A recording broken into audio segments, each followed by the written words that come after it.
ایک ریڈی والے سے گول گپے کھانے کے بعد میں نے پوچھا، بھائی دوسرے شہر کو جانے والی بسیں کہاں کھڑی ہوتی ہیں؟ تو انہوں نے سامنے اشارہ کرتے ہوئے کہا کہ سامنے اس ہوٹل کے پاس۔ میں جلدی جلدی وہاں پہنچا تو ہوٹل پہ چائے پینے والوں کا بہت رش تھا۔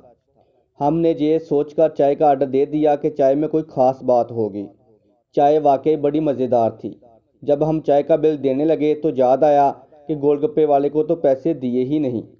واپس دوڑتے ہوئے گول گپے والے کے پاس پہنچے اور انہیں بتایا کہ بھائی شاید آپ بھول گئے ہیں، میں نے آپ سے گول گپے تو کھائے ہیں لیکن پیسے نہیں دیے۔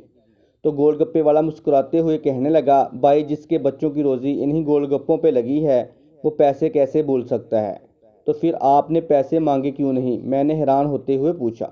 تو کہنے لگے، بھائی یہ سوچ کر نہیں مانگے کہ آپ مسافر ہیں، شاید آپ کے پاس پیسے نہ ہوں، اگر مانگ لیے تو کہیں آپ کو شرمساری نہ اٹھانا پڑے۔